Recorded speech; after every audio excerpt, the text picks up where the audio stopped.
Small town feel with big time ideas. After all, you are entitled to Brad's opinion. Here's your host, Brad Allard.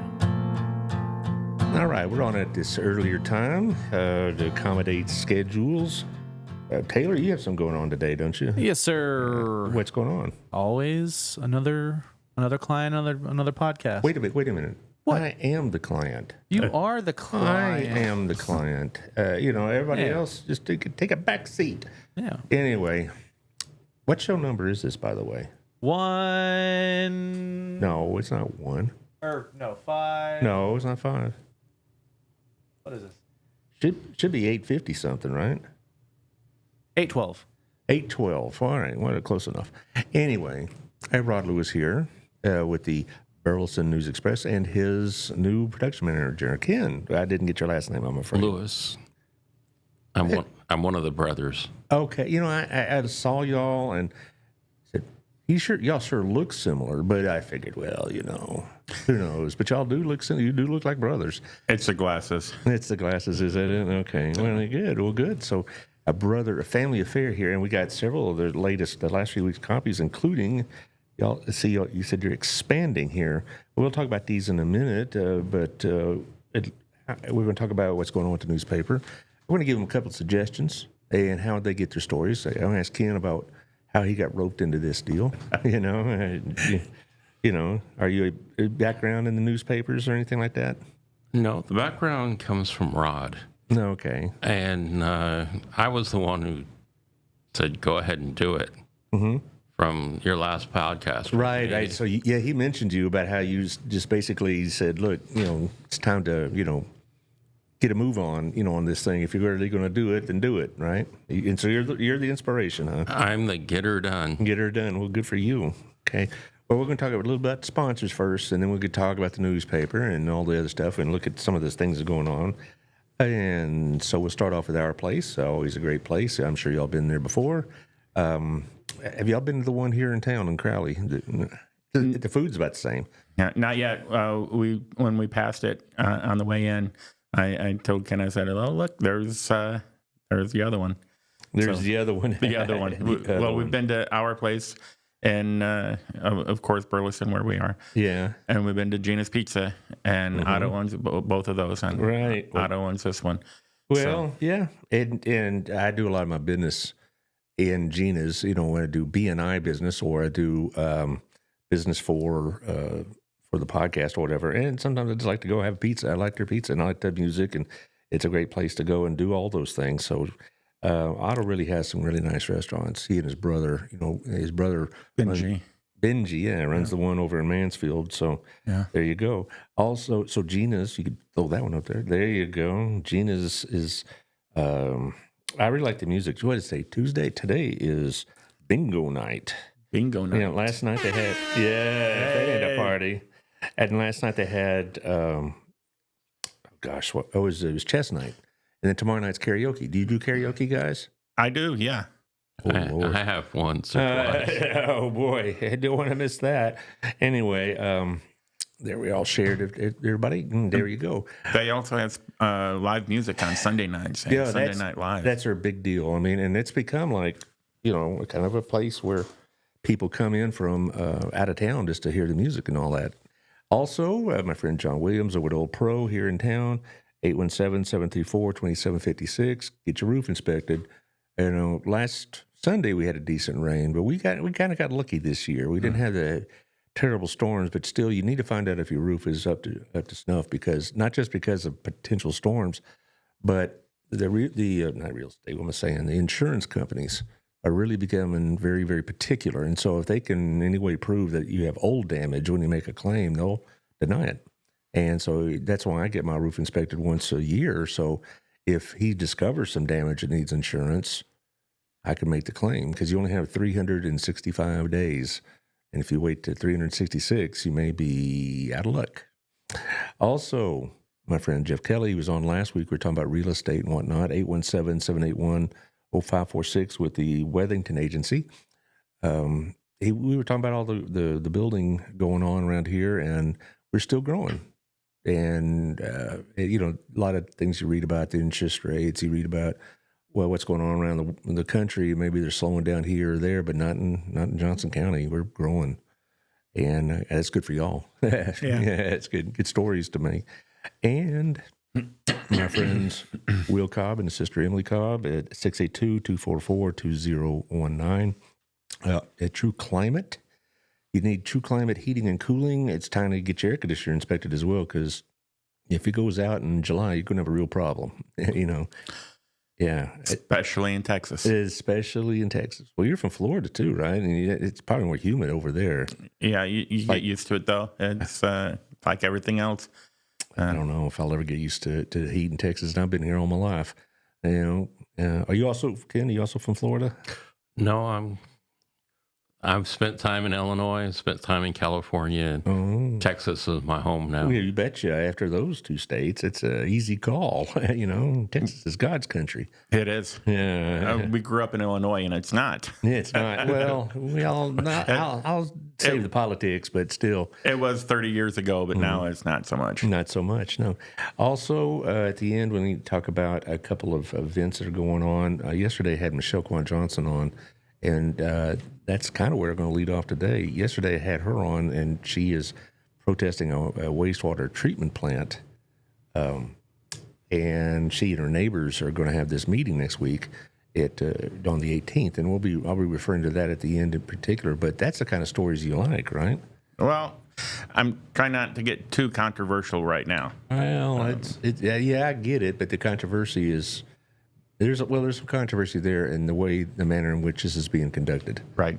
And I'm not going to say something criminal is going on, because I have no evidence of that. But I'm just saying there's some questions that are being left unanswered, and so Michelle and a few others are protesting this, and it's a long process. But so you say you're not going to be controversial. What does that mean?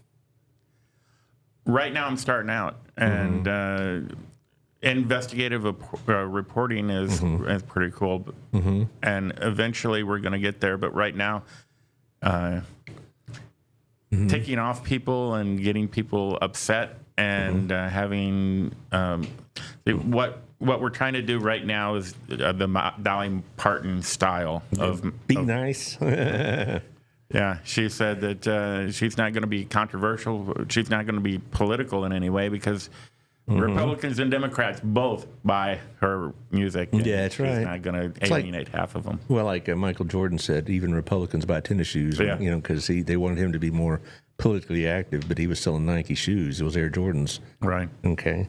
So I'm looking at your first paper game. You have 3 different issues. Here we have Lisa Schwartz here. Of course, with the Crazy 8 Ministries and the City on the Hill. That I was unfortunately moving furniture that day in Corsicana, so I had to miss it, because I always like the car show they have there. So is that your first time you ever been to that event? No, our church has been there many years? 3 or 4. 4 years the church has been there. Yeah, so you're pretty familiar with it. How was the crowd? It was pretty good. Pretty good sized? You want to talk about the city? We have a nice article. Who Roddy's still writing all the articles, or Kendi writes some down? I have written some. There's a car that is. That's right. You remember the Batmobile? Yeah. Well, it was. I'm trying to think of the name of it. I have a vision in my mind. Yeah. But the words are not coming out. Defiant or something like that? A Defender. Defender? I don't know.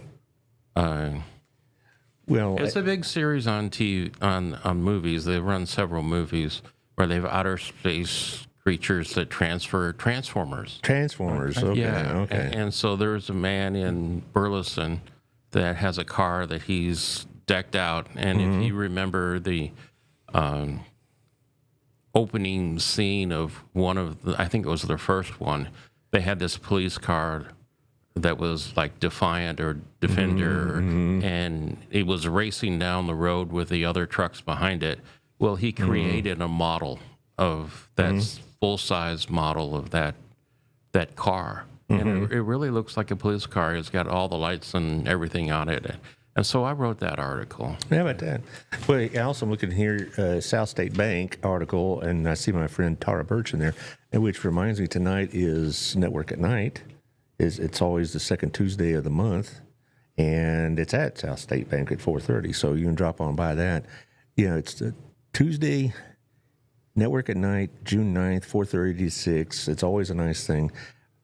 I have to be on a Zoom call with Dallas Baptist tonight, so I hate to miss this one, but it is what it is. I have to do these things, in the summertime, and so what can I say? But everybody else, y'all need to show up because Tara is a nice lady, and she's a good banker, and I guess I can call her my banker. So y'all go out there for the event tonight. So I looked through here. This is what you wanted to have in the newspaper. Basically, is this kind of community outreach, if you will. That's what you're really more for than hard-hitting Washington Post journalism or whatever. Yeah, there's a difference between local news and the big city, the news people.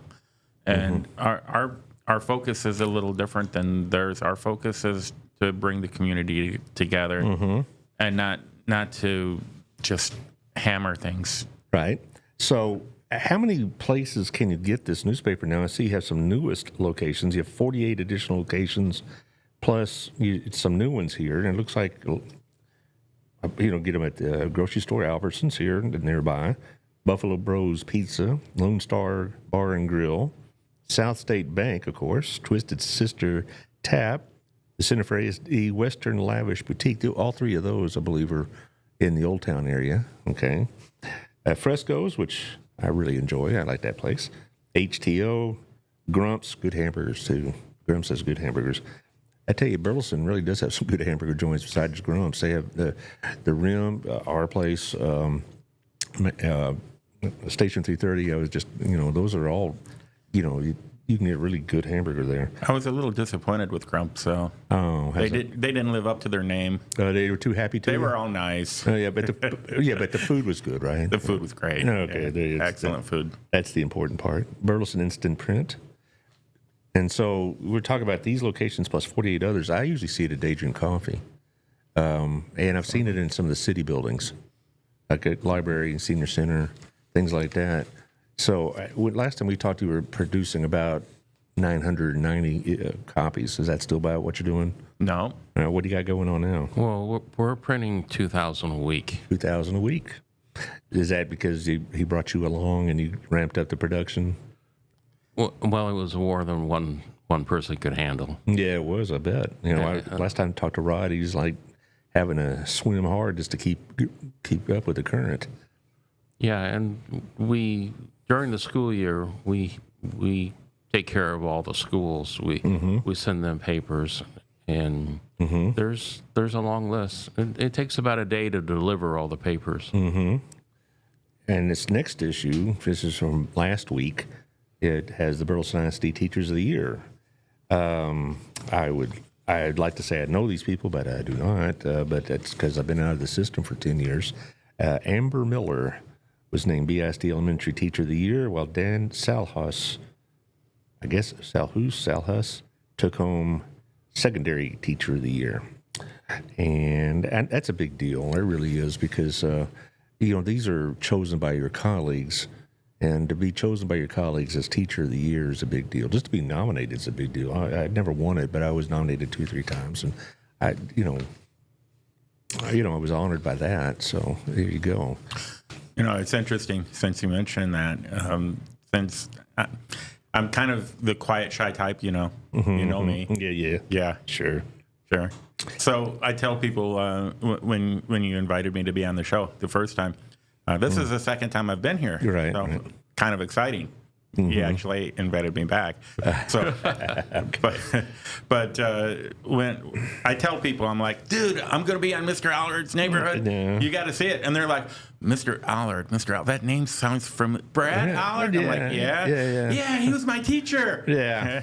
Yeah, I've had several of those, yeah. That's, when I started teaching, I wanted to live in the town I taught in because I wanted to have relationships with the community and with students and whatnot and their families. and go to local church, et cetera. And I've really been blessed by that. I figure the ones that don't care for me to avoid me, the ones that do care for me go and hey, And as I get older, my students are getting older.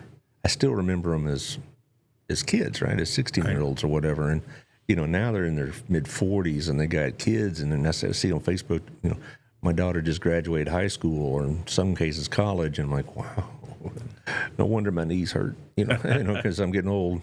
I remember the day when I used to call them my right knee and my left knee. Now I call them my good knee and my bad knee. Yeah, that's pretty much it. Well, both mine are, not so great. Yeah. Also, there's a big story here about a rabid bat. Mm-hmm. That's fairly serious because, bats do carry rabies, and you get bitten by a rabid animal of any kind, you got a real problem. I mean, it can be fatal. So when you get a story like this, who do you talk to? You just call people up at the city and said, hey, I need to talk to somebody about this particular event, and they direct you to the right person, or you just know and you just go track them down?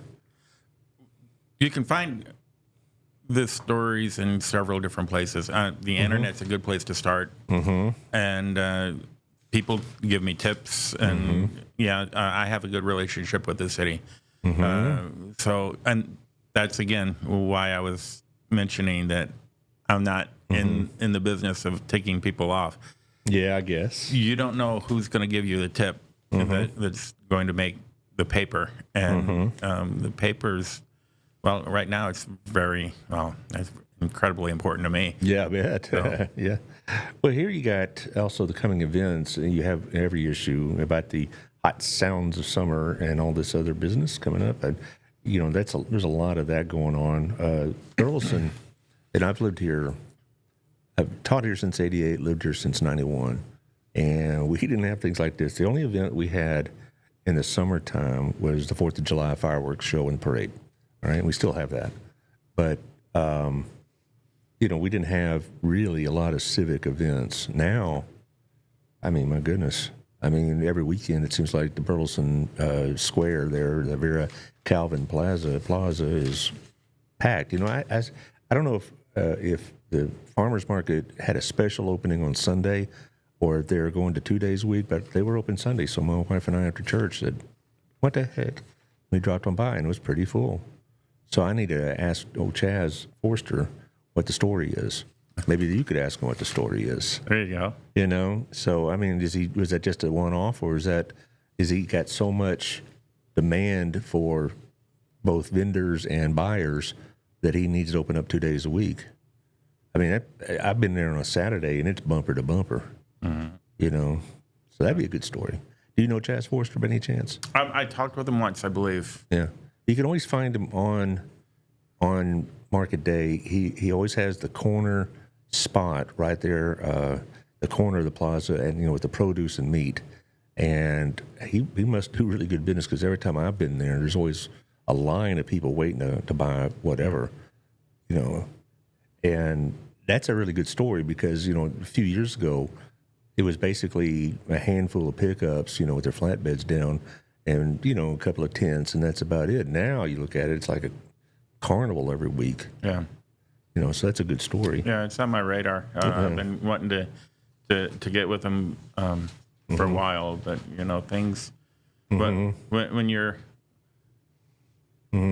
keeping your head above water and treading, then you're trying to get everything done. Then getting out is kind of difficult sometimes. Well, Kim, now you said he called you the production manager. What does that mean? Operations manager. Operations manager. Okay, what does that mean? Well, that means that I make sure I get done the things that need to get done that Rod doesn't have time for. Like delivering the papers, I guess, or whatever. Like delivering the papers. He's being modest. He does everything. Does he now? I help with the finances a little bit, and I help with some of the editing, and I help with other whatever needs to be done, right, to make it work. How many people have told you stories or remembrances of the old late Burleson Star? We used to have that here, And we had the Star group. I mean, the Crowley Star, the Alvarado Star, Joshua Star, all known by the same little group. But it was based in Burleson. And when it went out of business, it was as bad. It was sad for the community because we didn't have any real way to get information. This podcast, in part, was built in response to that lack because we didn't really have a really good way other than social media then to get the word out. You can get it on social media like Facebook or whatever else. And the story doesn't always get told the way it should be or needs to be. And you get all this distortion and you get these separate pages and it's, and they go off on weird tangents and whatever else. And so we needed something. So I tried to fill that void. And, how successful I've been, I don't know. But I've been I'm coming up on my 7th year anniversary. 7th year. Yeah, since September of 19. Congratulations. Yeah, I honestly, what makes it possible, honestly, are the sponsors. I mean, Taylor ain't cheap. Yeah, ain't it? Right. Yeah, he wants to respond. Now we're good. Good. No, but he does a great job, he and Josh. My friend Justin from Florida did barbecue, and he during one of the years he made like 3rd in the state, and he qualified for a national something or another. And he told me, he said, good barbecue ain't cheap, and cheap barbecue ain't good. That's exactly right. There's Taylor right there. Yeah, that's right. Yeah. So, well, one thing Burleson does have is a lot of barbecue places, I'll tell you that. But anyway, I'm looking here also at City Council meeting approved budget changes, new ambulances and whatnot. I'm going to have the mayor on in about a month. I thought I'd give him June off because the budget officially will begin on October 1st, but they need to have it a month ahead of time. So basically, they'll be pretty much finalized early September. And you think, well, okay, it's 3 months away. They're working on it right now. They've been working on the budget since March. And they're going to have a bunch of hearings in late July and August, which are very lightly attended. Then people read the budget and they go, what? I didn't know that was in there. It frustrates them no end. Or Victoria, or the other council members I talked to, because they're like, we had all these meetings. You could have had your say then. Now you want a bellyache about it.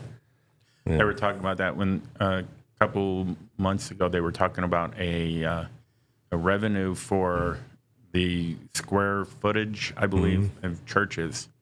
And pastors were there saying, that's going to bite into our budget a lot. It was the money was going to be used for like first responders and fire safety, fire ambulances, whatever else.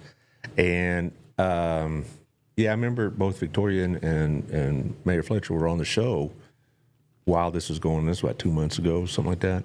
And and I felt badly for them because neither one of them are hardly what you'd call anti-church. Chris is a church elder and Victoria is a regular attender as well, and so they understand. But and I talked to our pastor about it, and he said, okay, our church could handle it, but a lot of smaller churches can't, and that was more his approach. Well, I go to First Baptist. We're not like we're swimming in money, but we have enough wherewithal to take care of our business. But some of these small churches, it's like my father-in-law used to have one, very small, and every month it was like leaning on prayer to get through the bills, and that kind of thing. Anyway, I'm glad Taylor made some coffee because I got up too early this morning. Anyway, back to the matter. I just like looking through this, newspapers and finding out what's going on here.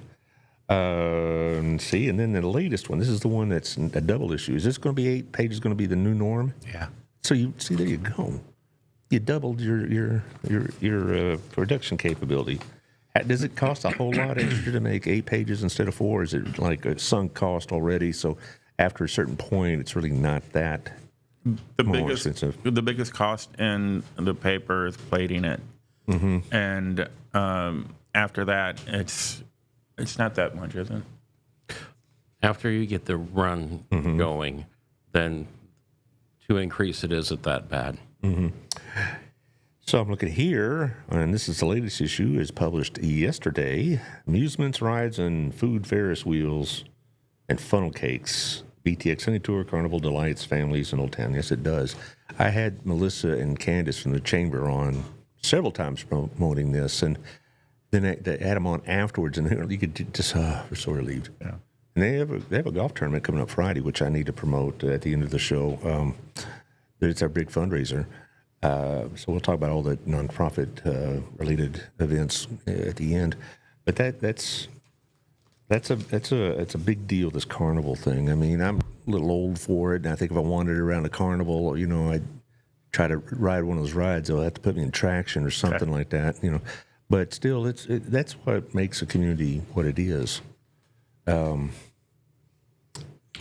ahead. You were about to say something. Yes, I was going to say that when you promote something like the carnival, that there's a little fallout for the other restaurants and the other businesses, the coffee shop and other places, because people just don't do the carnival. Nope.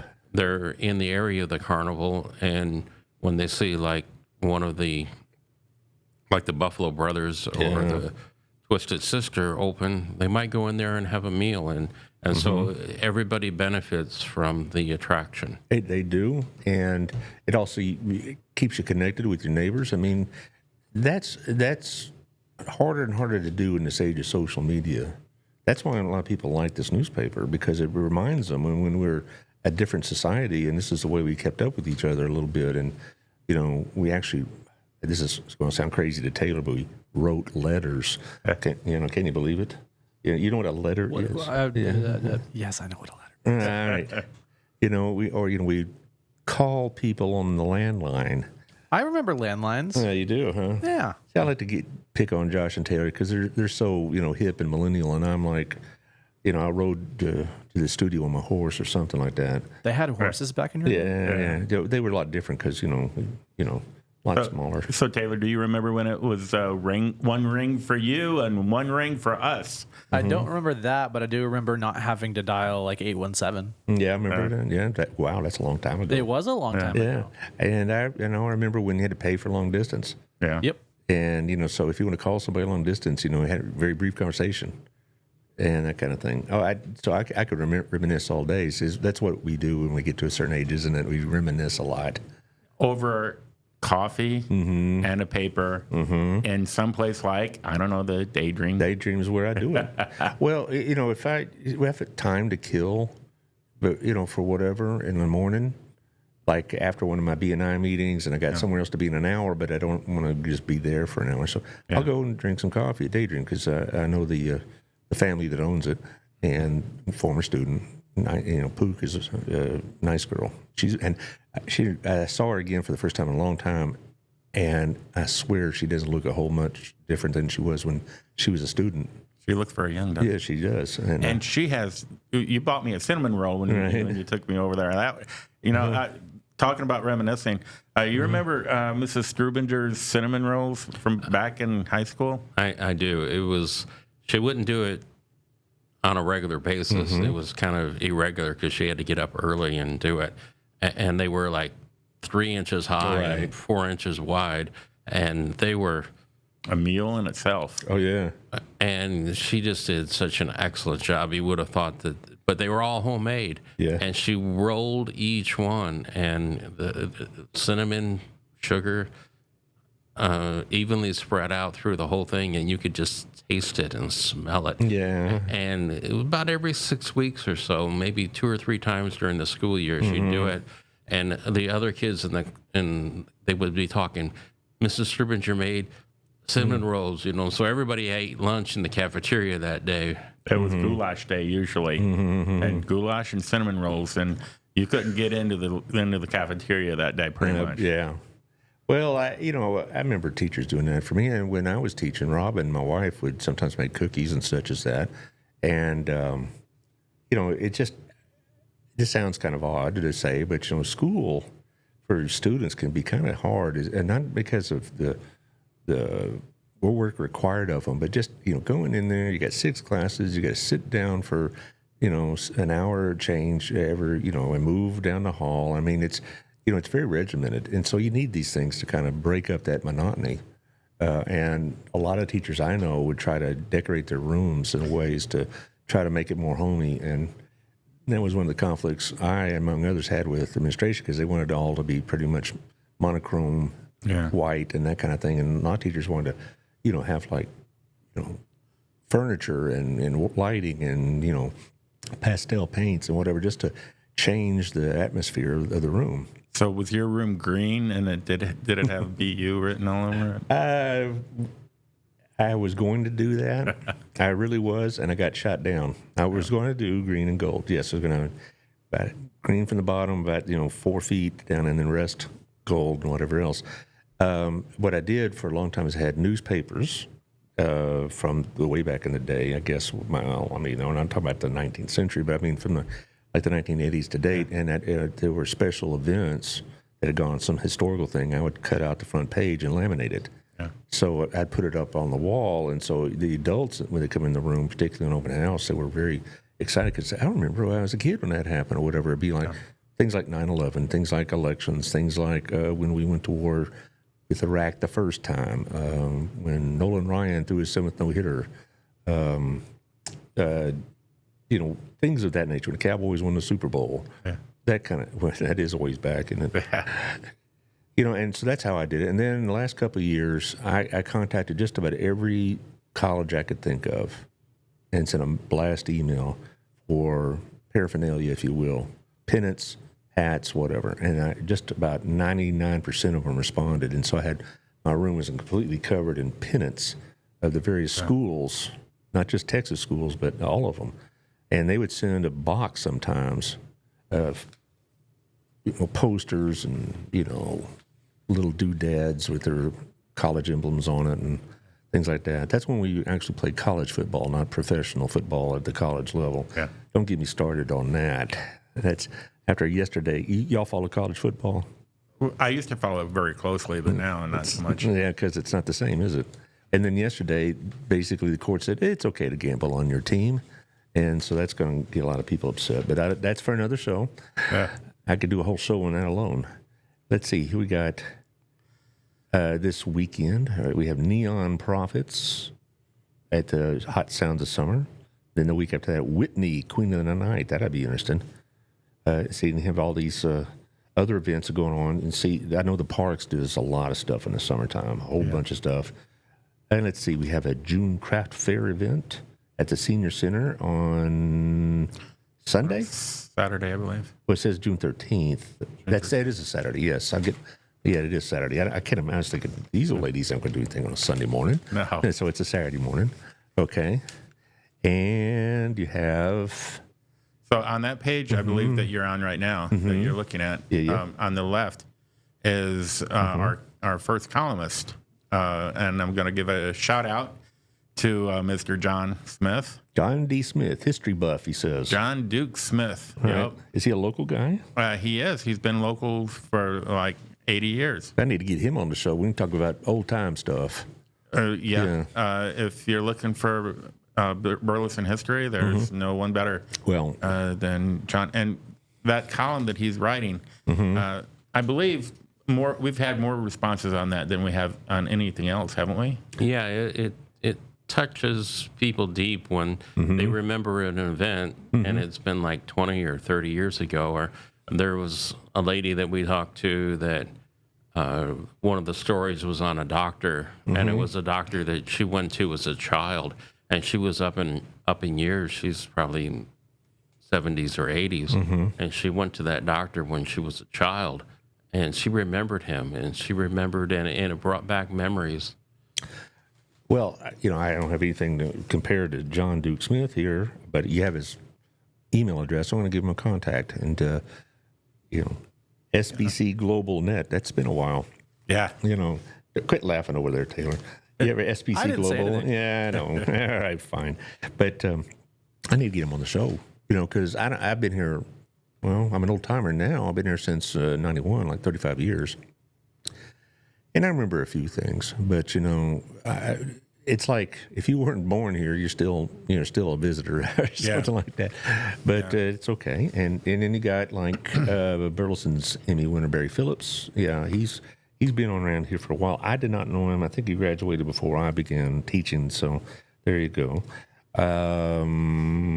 What I like here is, this reminds me of my dad's hometown paper, is that they would have local events. Now, he came from a very small town, Oklahoma, and they'd have a weekly newspaper, and they'd have stuff like, so-and-so is ill today, so why don't you go by and see her, and that kind of thing. And or the First Baptist Hobart is having a garage sale next Saturday. So, hometown stuff like that. Yeah, I remember when I was growing up, we had the Pike Press, I believe is what it was. That's what it was. And when we had the pastor over for the church, and we didn't think anything of it until it was in the paper. It said, was it?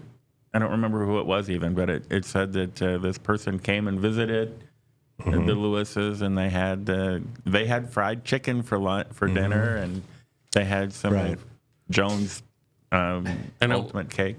And it wasn't something we had promoted, and we don't know how they knew. Somehow they found out about it and wrote about it and put it in the paper. Well, and back when radio was a bigger deal than it is now, and that's small town radio is how everybody knew everybody. I remember when I spent my summers up in Oklahoma working for my uncle, and we'd be listening to radio and said, Miss Patty is having some family over, and if you want to help out with that, or Miss Patty is not feeling well, so go by and say, hey, blah, blah, blah, the local Methodist church is having a baked cookie sale to send kids to camp, and just that kind of stuff. And I tried to replicate that online with the radio station, and that didn't get any traction because the listening habits are a lot different now than they are. So I pulled the plug after I would just toss some money after it. But the listening habits are a lot different. Reading habits are a lot different. And I think this is what I like about this, among other reasons. It slows you down. Yeah. You read through it and you take your time instead of just, flipping through the screens and whatever else. Let's see. Rock and Roll Magic. Infinite Journey brings the arena rock experience to Burleson. Also have some recipes. I do a lot of the cooking, but I don't know how original my recipes are, and I don't know how precise they are. Instead of putting a teaspoon of this, it's some of that. Or 3 garlic cloves, just a little bunch in there. So the more the better. Yeah, that's exactly right. That's the way Mom used to cook. Yeah, She would just throw everything together, and she cooks with love. Yeah. So, but that's what I like about the newspaper is that because it does slows you down. It gives you a minute to pause and ponder. And that last issue that you were looking at, talking about pausing and pondering, we featured a couple who'd been married for 70 years. Yeah. The Fontenos. Good people. Good people. Sure. 70 years. 70 years. They've been married for 70 years. I've been married just about half of that, around 38 years, and I can't imagine doing another 38 years because I'll be in the choir eternal by then. I'm 64 in a couple of weeks, so I'm not going to make another 38 years, nor would I want to. I don't want to live to be 102. But so you're a singer. Who was that? Singing in the chorus.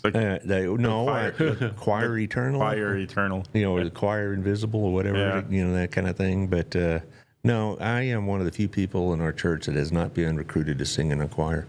That's how bad it is. Oh, okay. When they say make a joyful noise, they said, Allard, we don't mean it literally. I would pay money to see that. They would. That one of the things they used to do, and some of the old time kids would remember, is used to do the teacher talent show at the end. And I don't have any talent, but one time, I didn't know what to do, and some guy said, "Why don't you sing with their band?" There's some kids in my room. They had a band, and I go, like a garage band.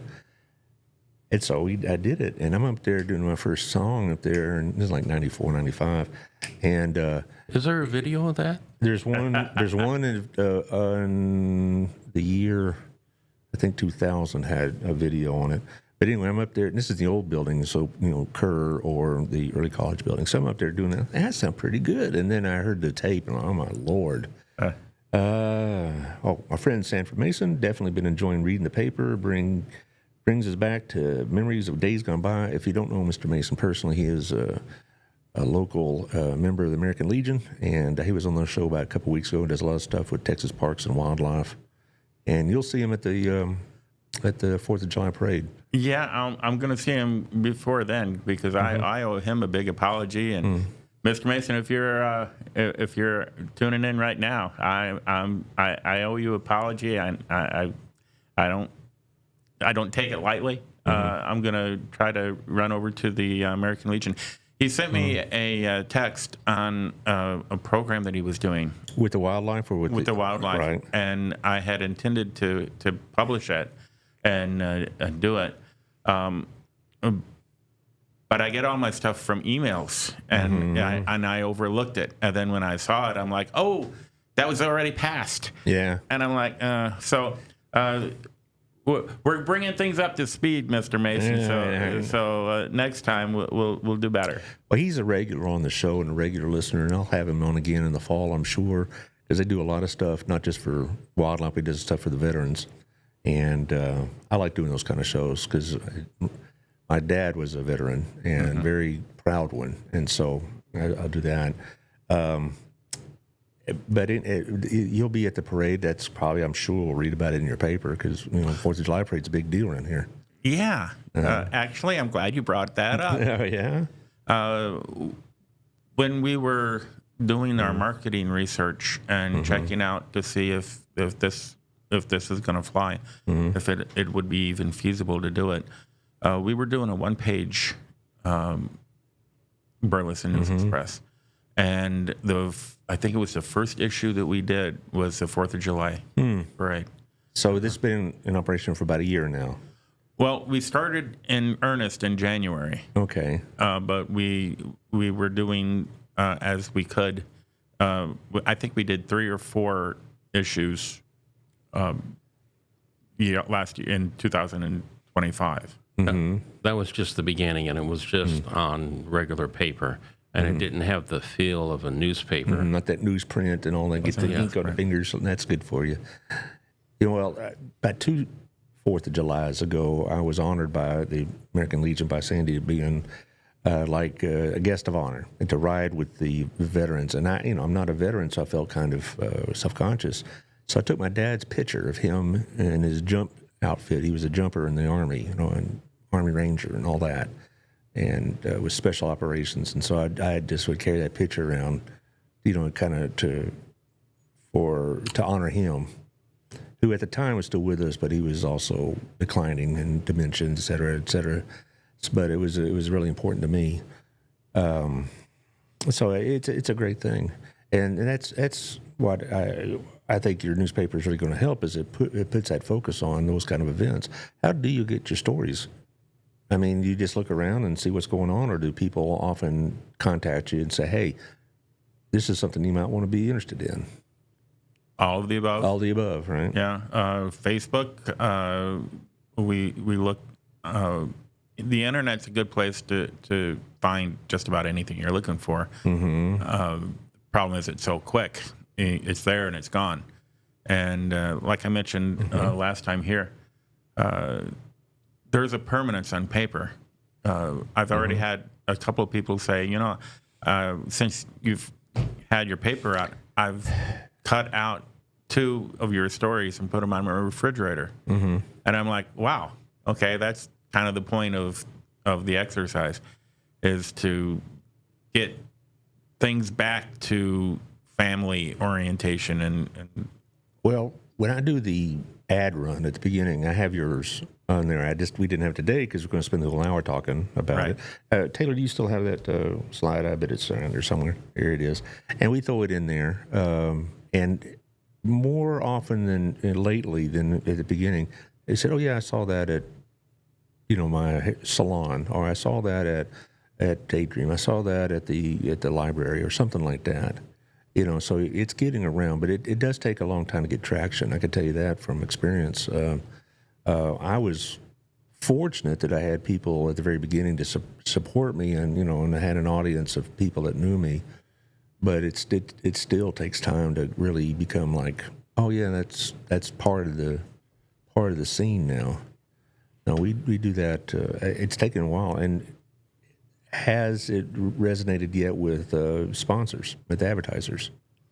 We've got several that have promised. Promised, yeah. They've expressed interest. Yeah. And that's a good step. It's almost like when we went to the 8 pages in this edition, this current edition, we're getting more responses, more favorable responses. People are picking it up the paper and they're turning the page and they're thinking, wow, this feels like a newspaper. And by the way, Mr. Mason has responded to your earlier conversation. Saw that. So he'll send you the details. But when I looked at it, I look at the ads. Besides my own, but you have like new churches started. You have there's Gina's Pizza, and so I think when people see that it's getting bigger and they got more variety in what's being offered in terms of content, they're going to. I think they're going to be more interested than not. See, it took a while. I was lucky. I had 3 sponsors at the very beginning, and they were friends of mine. They had businesses. So I've really, had a good start, but obtaining and keeping sponsors, that's part of the job, right? Yeah. And when people say, well, they'll sponsor for a while, but then I can't anymore for whatever reason, hey, it's business, not personal. Right. I think I've only lost one sponsor in 7 years because of content, and that was a while back, and, that's their choice. Yeah. But almost always it's either business related or several times it's because they sold a business or they moved on from it to something else, that kind of thing. Yeah. When you're talking about that, I do have 3, he said, potentials, and we do have potentials. We've got 3 of them that are waiting for their board to okay it. Yeah. And then once they do that, then they're going to have a permanent ad. Well, that'll be helpful, won't it? Yeah. And we've also, I was talking to a young lady who announced to me that she'd done marketing and advertisement her entire life for a small town paper. And she's interested in doing that for us. You're joining your crew. Joining the crew. And I'm like, well, she goes, it'd be only like part-time. And I'm like, well, that's perfect because we wouldn't be able to support anything more than part-time. Right.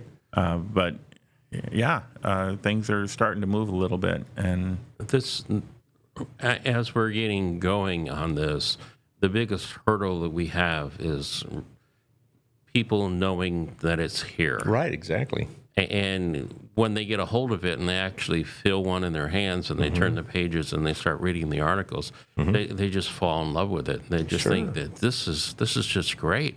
How could we have gone so long here in Burleson without a local paper? Well, it really was a shame when Burleson Star went out because, it wasn't just stories about the, FFA showing off goats or whatever, but it also, it kept us up to date on local goings-on with the city council, with the schools, with the sports, with all that stuff. And so, and we didn't really have anything like that.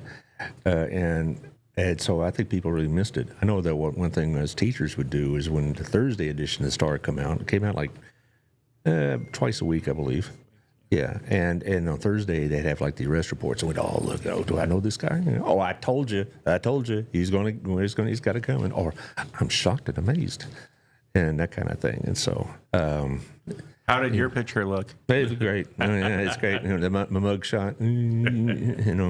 What really irritates me about mug shots is when they grin and I'm like, hey, this ain't no laughing matter, but whatever. Anyway, so you really have some high optimism that a year from now you'll be maybe 16 pages or something like that. Is that the goal? Sure. Yeah. If whatever the market will take, that'll give us more content and more ads, hopefully. Well, right now we've got 7 subscribers. Maybe next year we'll have 8. Yeah. Well, most people, I'm sure, just pick it up on their own. But when you say subscribe, do they will you mail it to them or what? Yeah. That's mailed Right now, yeah. Okay. And we've had some hurdles with the post office, but Really? but we're getting through them. What's the problem? Well, name recognition was the big thing that, and that's what we're focusing right now, just letting people know that there's a paper in Burleson now. And so we have a post office box, and we're working with the post office, and we're mailing them through them. And they're just the normal ups and downs that you run into, paper not being delivered or payment not getting in the box because the box is new, and different things like that. But yeah, they sent all our mail back for 3 months, so that ain't good. This isn't the right address. But if you notice on the issue that you were just looking at with the that one on page 8, maybe 7, on page 8 at the bottom. Yeah, I believe we have the QR code on there now. you do. And on page 6, we have the subscription thing. So on this edition that we just did, we just sent to the printer this morning, we moved the subscription thing right next to the QR code. That's good. So if you want to get a subscription to the newspaper, then you can look at the newspaper or the subscription and see what length you want. We have a little story here. What started as a fresh vision in January has quickly grown into a local staple. There you go. You wrote that yourself. All right. Yeah, you got the phone number, got the email. So if people have a story for you, they got to contact you. And, you know, the nonprofits in this town are exceptionally active. And so that's always good stories. And then, you know, as far as city council, I can't tell you how many times the mayor himself has said, what's so frustrating is that either people don't know what's going on until after the decision's been made, and then they bellyache about it, even though they had ample opportunity to weigh in, or it gets distorted on Facebook and, you know, and all this other stuff, and he has to swat down these goofy rumors. And Victoria Johnson says the same thing. Adam Russell says the same thing. Larry Scott says it, is that they have a really hard time informing the people what's going on, you know, during these hearings. Like, they're going to have, you know, open meetings about the budget. It's like the budget isn't going to be sprung on them, you know, in early September. They're going to have 3 open sessions for people to come and say, I like this or don't like this. And they're very lightly attended. And then the budget comes out. Yeah. And they go, what is this? You know, blah, blah, blah. And it drives them crazy. And that's why the mayor tries to use this platform as much as he can and whatnot, because they just need to be informed. Yeah, we try to make it a point in the paper to verify our sources and make sure that everything's right. And the same thing happens with the school districts as well, because they'll make a decision, and there was, you know, by law you have to have, you know, all these open hearings and discussions. And Texas takes Open Meetings Acts very seriously. So almost everything that is going to be decided upon is going to be publicly discussed. And then, you know, you go to school board meetings very often? I'm planning on hitting my first one the next one. Okay. I've been to one. Yeah. And you know, sometimes they're kind of dull and sometimes they're kind of exciting, right? It just depends on what's going on. Yeah, and there's a lot of important things that occur, and sometimes the parents are involved in it. And sometimes there's not a big show out. No, I've been, school board meetings a lot when I was employed. And, you know, sometimes there'd be some controversial topic going on and there'd be a full house and a lot of hollering. And other times it was pretty routine. And I guess the board would prefer routine. But I tell you what surprised me a little bit is during this past election season, all the races were unopposed, all 7 of them. Yeah. That was probably not good for yours material either. Not for me either. I was looking forward to having all these potential guests, and then, but the city didn't mind because it saved them $70,000. Yeah. So I want to talk about a couple other nonprofit events going on. Taylor should be there. Tonight I mentioned about the Network at Night. Okay. And over to South State Bank. Say hey to Tara. I wish I could be there. But like I said, I am required to be at the Zoom call for adjuncts at DBU, which is a beating. But you got to do what you got to do. Also on Friday the 12th, they're going to have their golf tournament. Now, I don't know if you're eligible to sponsor or join now. It may be a bit late, but you certainly can attend, and you certainly participate in that way. It's going to be at Hidden Creek starting at 8 o'clock, and this is their big fundraiser, and the ladies have worked pretty hard on it. I call those two Lucy and Ethel because they're so funny on the show. I mean, they just take it over. Also, there are some other events coming up pretty soon. I know in about 2 weeks, I'm going to have Jack Manson on with his Marine Regiment. They're going to do their Toys for Tots. But this one, I'm really going to be pushing pretty hard. The public meeting that's going to be having to stop Heritage Creek Waste Water Treatment Plant. Michelle Quan Johnson and two of her colleagues were on yesterday, and I really encourage y'all to see that particular show either on YouTube or Facebook, because if you live in an ETJ like I do, or you take Bethesda water like many of us do, like myself, this is a big deal because, again, I think what's happened here is that there's been some, what's a good way of putting it? There was some details that needed to be rectified that have not been yet, and so I think the impact of this is going to be pretty severe. I think it's more severe than what is being advertised. So Michelle will tell you all about that on the show, about how the water would damage her property and things of that nature. So anyway, Thursday, June 18th at 7 o'clock at the Forest Hill Civic and Convention Center, and that's on 6901 Wichita Street. And it's going to be a big deal. I can't guarantee that all the principals involved in this discussion will be there, but I know Michelle Quant will be there, and so and her crew will be there, and so it's a big deal. And, it's a touchy situation really, because you don't want to make accusations, but there's some very serious questions about this whole process that have not been answered, and so it might, so well, I don't live in that area. It's off 1187. Well, but the old story is if it happens to them, it could happen to you. Exactly. So, that might be worth looking at. I don't know. Huh. Yeah. I just wrote it down in my phone. Yeah. Okay.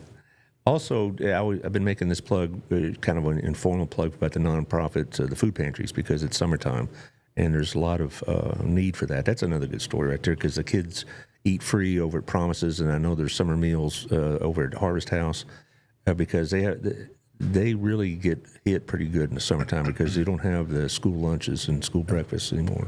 Yeah, we did a story recently for Harvest House. We've got a pending story. Sonny's given me a story from Crazy 8 Ministries. Yeah. And I just talked to Terry, I believe, at Promises. Tracy. Yeah. Tracy Pope. Yeah, Tracy Pope, yes. Yeah, at Promises. And he said that he's going to write me up something, and he'll have it to me sometime this week or next week. Well, it's good because I've known Tracy for a while, and his wife, and taught one of his daughters and that kind of thing. And they're good people. And Promises is kind of like my particular charity. Rich Hooper, whom we know from the chamber, said, he was on the show and he was, doing a fundraiser, and he said basically, find that nonprofit that speaks most to you, and that's the one you support, because these nonprofits are not competitive with each other at all. They're not like a dollar for them is a dollar we didn't get. They're when I do that show in September, that's another one you need to drop by on. At which one? I guess you may not know what I'm talking about, but on North Texas Giving Day, which is like the last Thursday or third Thursday in September, something like that, we all meet on a live show at Gina's.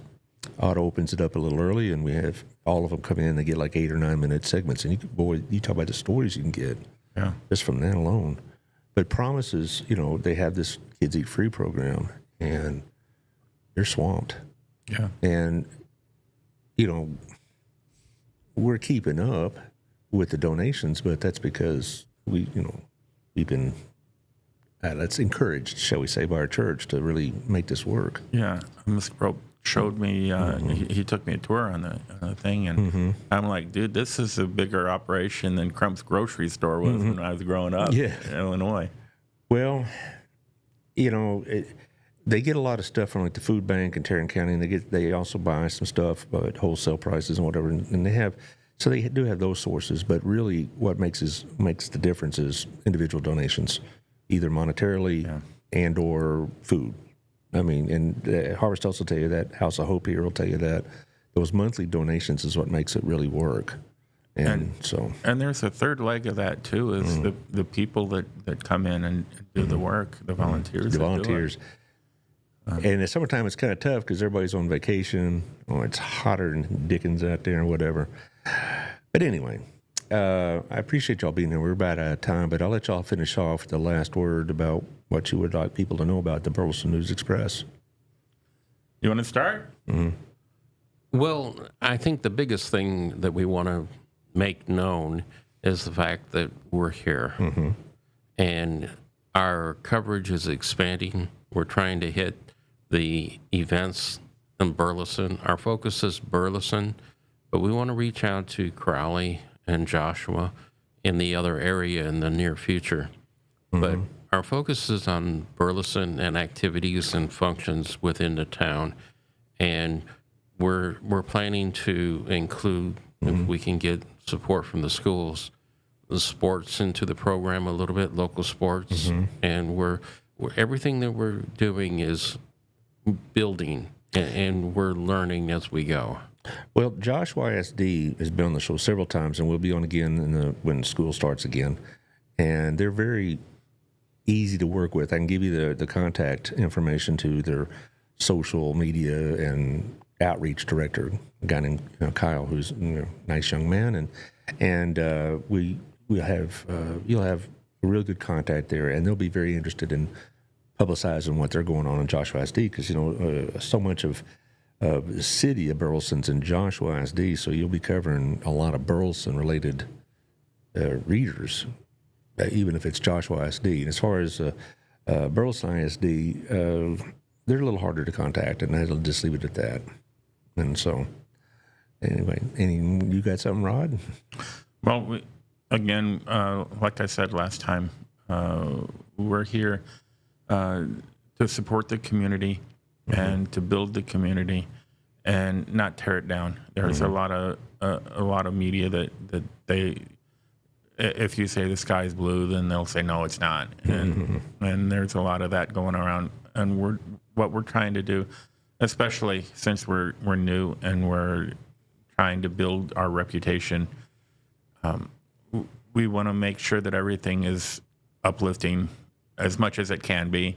I mean, there's just some things that you can't sugarcoat human trafficking, but it still needs to be covered. So, so as long as we're covering things in a good way, the way that they need to be done, then we're out to help and to grow. Well, I appreciate what y'all do, though. I appreciate that motivation, the attitude about things, because it's, you're right, social media could be useful or divisive, and we have enough divisive as it is. And I've already had one person with one of those phone calls. I was unavailable to take the call, but they left a message on the machine that was very, very, very scorching, and I'm like, wow. For what reason? What was? I mean, I've looked at 3 weeks worth of articles here, and I've seen one that would trigger some kind of negative response. Well, I appreciate that.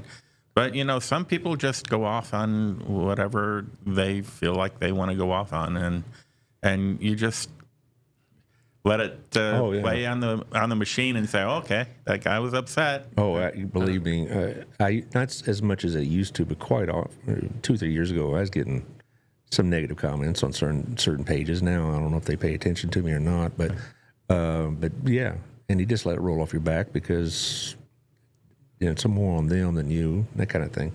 So most of our comments are positive. Oh, I would think so. I would hope so. Yeah. So, Taylor, what do you got going on the rest of the day? Oh, more podcasting. No, not as good as this one, I'm sure. Of course. All right. We got to do this again in the fall. You want to do it, guys? Sure. That's good. I also, on that North Texas Giving Day, that's a day you definitely want to put on your calendar because you'll get all the nonprofits there at once. Let's see, next week on Monday, of Tina Michael. I don't know if you know her, but she's a published author now. And I thought I saw her. No, it's on Facebook. I saw it, but I saw a picture. She was doing a book signing at Daydream. So that's another one to talk to. And then and I'll give you another story. On Tuesday, I'll have Tim Jones again with the Property Tax Justice Foundation. and she has got a lot to say about property taxes and the way it's evaluated. So those are really good sources for you. So I check those shows out. Appreciate it. All righty. I thank you, Taylor, for making a nice cameo appearance. Always. All right, and I'll see you all next Monday.